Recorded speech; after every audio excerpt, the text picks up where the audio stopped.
I, nearly adult female, used to have cancer, and I've been in remission for 2 years. It was a tough time, but I got through it. When I was 13, I was on this medication for my cancer, and it caused my belly to be bloated. I looked about 6 months pregnant and was constantly in pain with belly issues.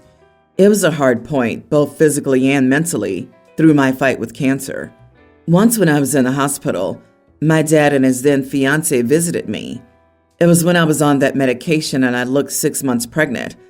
I was wearing a t-shirt that was slightly small on me because of my bloating, so my belly was on full display. When my dad's fiance saw me, she said, "Wow, she looks so pregnant." My mom was there and luckily stuck up for me and ended up kicking her and my dad out. Her reasoning for saying is that she just points out what she sees. This past Saturday, I was a bridesmaid at my cousin's wedding. It was a beautiful and fun wedding. I noticed my dad and his now wife there, and I haven't seen them since his wife said that, so it's been several years. I knew they'd be at the wedding and I didn't mind. Well, my stepmom has gained some noticeable weight. I would say about 100 pounds. I usually would never comment on a person's weight gain, but I decided to be a little petty because I never forgot what she said to me when I was 13 and dealing with cancer. So I went up to them and started making some small talk. Then I looked at my dad's wife and said, "Wow, you've gained some weight." Both my dad and his wife looked shocked. I just shrugged and said, "What? I'm just pointing out what I see." I could tell by his wife's face that she knew what I was getting at. I just walked away, and the rest of the wedding was fun. For the past few days, family's been texting me, calling me a brat and an idiot for commenting on that to my stepmom. I explained to them what happened when I was younger, and they still said I was being an idiot because you don't make comments like that. Edit. Stepmom never once apologized to either me or my mom. She had some of her own medicine back. She didn't like it. Are you an idiot? Yes. Yes, you are. The best kind of idiot. A justified idiot. A grown woman saying something like that to a sick child? Yeah, no, that's a whole other level of unacceptable. Wave that petty flag high. And because stepmom has never profusely apologized and explained that she had a bad case of a brain fart and mouth diarrhea, that comment is deserved. What a petty and immature move from the stepmonster to tell this story around the family and accidentally, of course, leave out that first half. And what kind of stubborn idiots in this family are unable to change their attitude after learning the whole story? Surely they also noticed that Daddy preferred to devote himself to his new sweetheart rather than looking after his seriously ill daughter. Did they also bombard him with angry calls and messages? Then? I doubt it. We should really take a close look at who's calling you an idiot and not take the opinion of every monkey that flies along too seriously. Wait. You haven't seen them since she made that comment? You went another 2 years of cancer treatment without them? Dad? Checking in? I think you were actually too kind to them. My mom wanted her to apologize to me if they would come visit me, as long as I wanted to see them. I did want to see my dad, but she never apologized, and my dad would call about once a week. Those phone calls eventually stopped, and like I said, she never apologized. What the actual... Wow! I can't imagine how much this must have hurt. You had cancer at a young age, and I can't imagine what you've gone through. I definitely would have said worse things to her. So much worse. Don't worry about them, OP. Anyone defending your stepmother should be cut out of your life for your own well-being. I wouldn't even want to breathe the same air as them. Revenge is a dish best served cold, and that was frozen. Good for you. I, 21 female, am a university student in the U.S. My inner circle of friends has decided we want to take a trip for our spring break, as it's our last year of university, and we'll all be moving away from each other come May.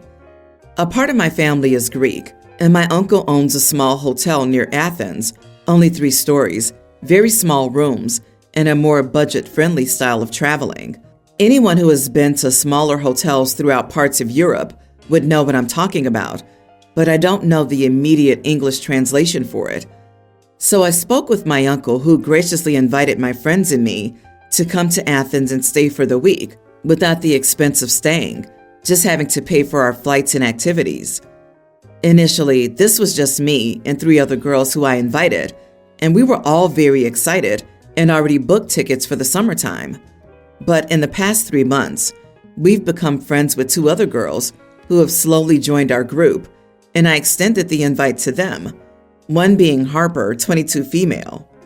At first, Harper was excited to come and liked the idea of not paying for the hotel, but when I showed her pictures of my uncle's hotel, she became very passive-aggressive with me. In these hotels, the only way to get to rooms is basically lots and lots of stairs. Even the hotel's location is very hilly, so lots of walking is required.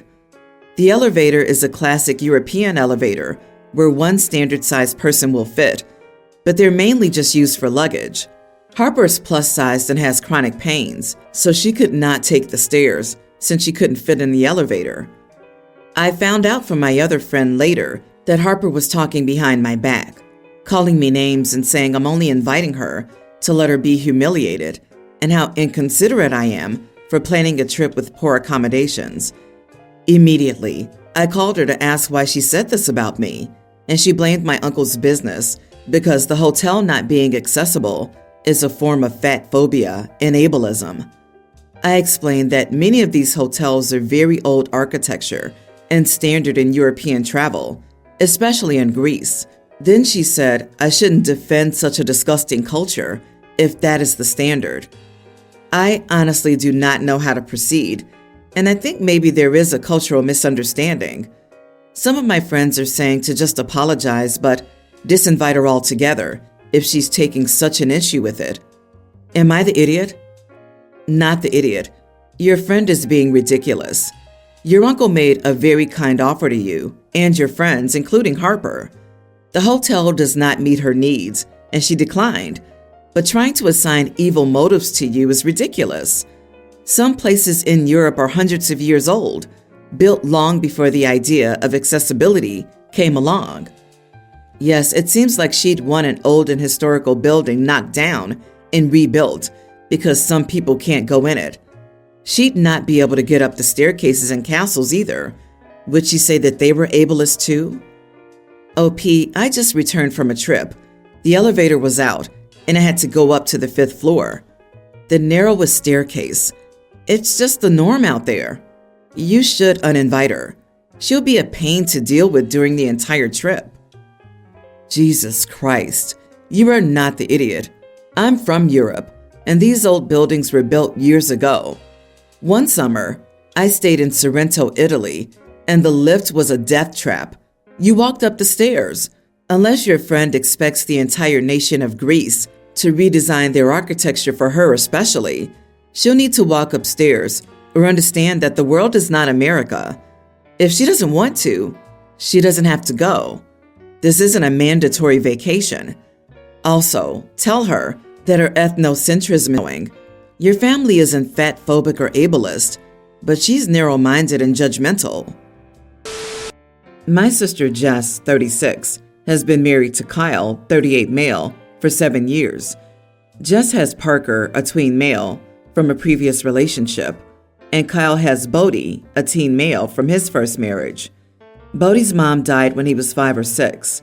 Ever since Jess and Kyle married, Bodhi's been pretty clear about not seeing Jess and Parker as his mom or bonus mom or brother. Parker adores Bodhi, though. Early in the relationship and again in the marriage, my other sister Chantal and I told Jess that she should really listen to Bodhi. Jess got this idea into her head that the boys were bonding, and Bodhi adored Parker as much as Parker adored him. Bodhi always said he was an only child, and Parker would never just be his brother or real brother. Jess didn't listen to us.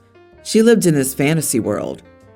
Last year, Parker was diagnosed with cancer.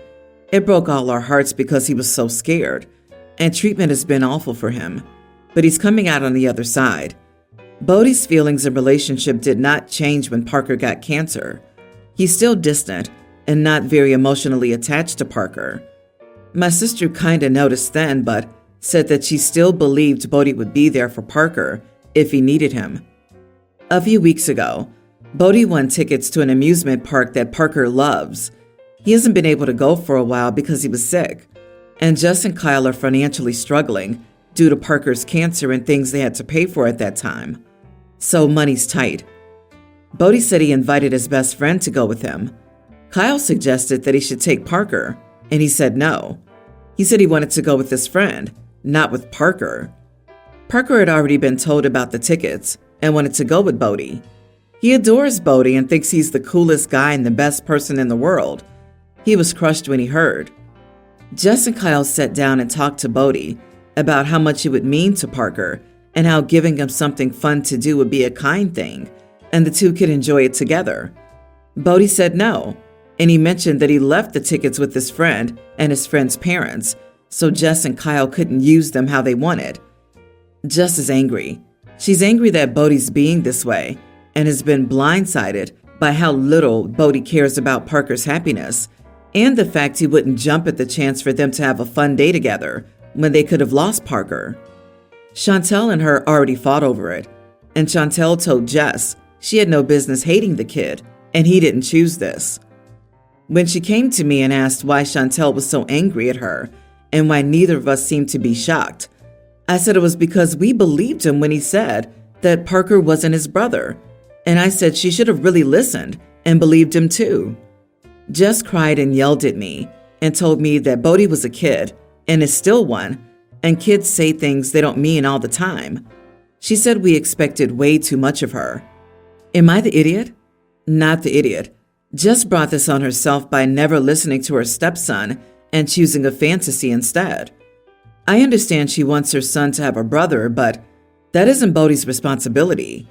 He's been adamant since day one that that wasn't what he was going to do.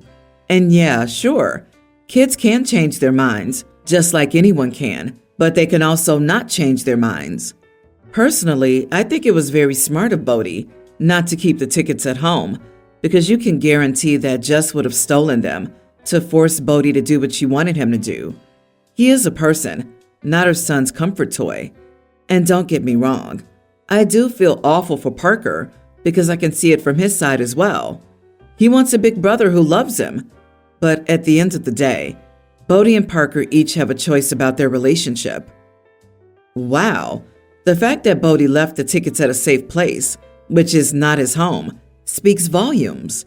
The audacity of parents often shocks me when it comes to forced blended family relations. Is he allowed any autonomy? I just imagine how hard his life has been with everything being about Parker's cancer. It's not Parker's fault, but any decent parent would want Bodhi to have a day to decompress and have fun and do something normal. My sister's living with me at the moment. Her husband cheated on her and kicked her out. They are in the middle of a messy divorce, and she was pregnant when that happened. We made a nursery out of my office for her. She gave birth about 3 months ago, and the baby didn't make it. The problem is that I need my office back, and since the nursery isn't being used, I asked to convert it back about a month ago. It didn't go well, so we kept it there. She isn't going back to work now since she quit. This made the office problem even worse. Before I could work on the kitchen table, but I can't concentrate since she's always bothering me when I'm working. It's affecting my job. She would have been back to work by now if she hadn't quit, and the baby would have been watched by Mom. I asked again to get my office back, but it didn't go well. We got into an argument, and she thought I was a horrible person. So, am I the idiot? I need an office back, and it is my home. Edit. Mom and her don't get along well. They could come together for the baby, but they have beef. My mom told her her husband was cheating, and she didn't believe her.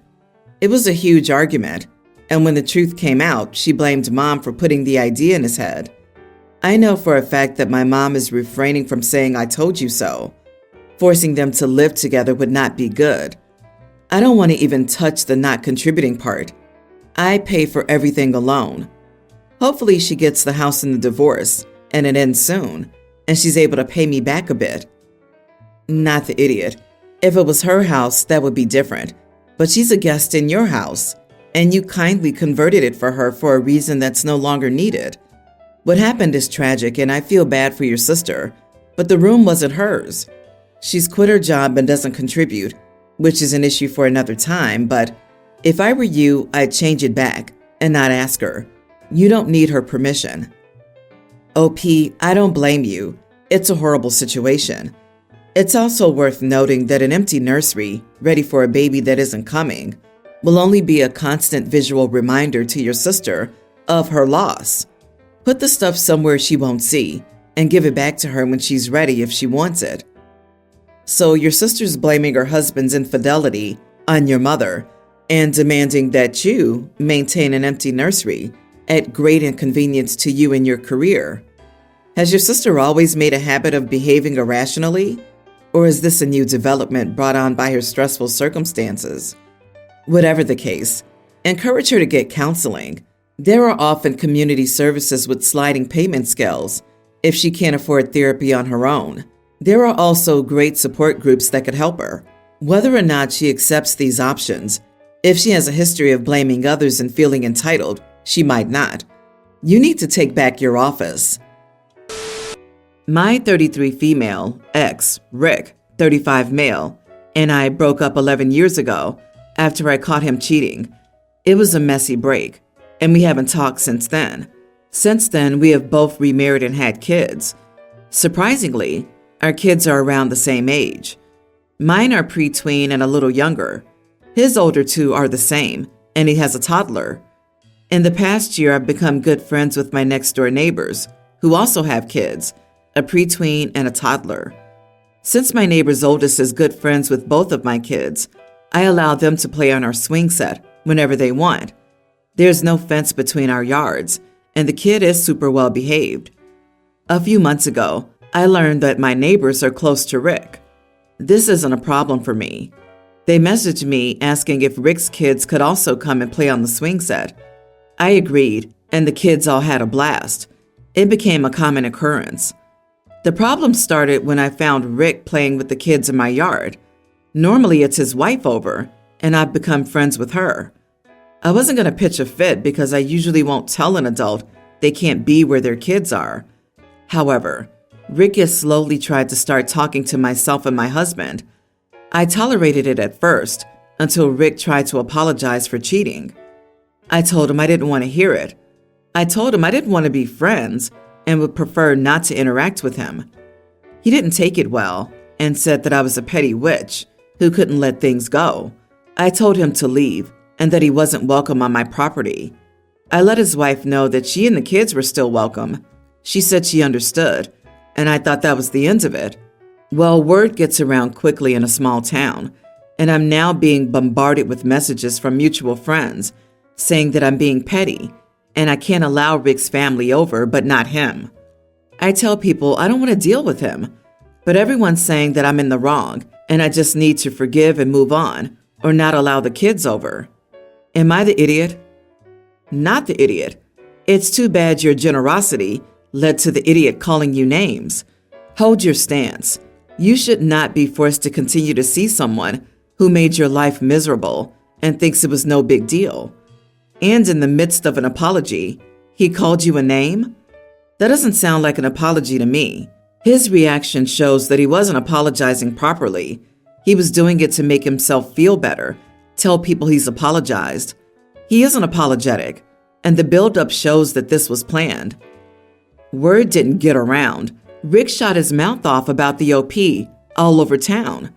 There is plenty of evidence that she made the right call. Frankly, I tell him and everyone else in the small town that it's not about Rick being your ex. It's about you not feeling comfortable having someone with poor moral character around your children. OP, I love fences. Fantastic things to build. It's your property. You can decide who is and isn't allowed on your property for any reason your heart desires.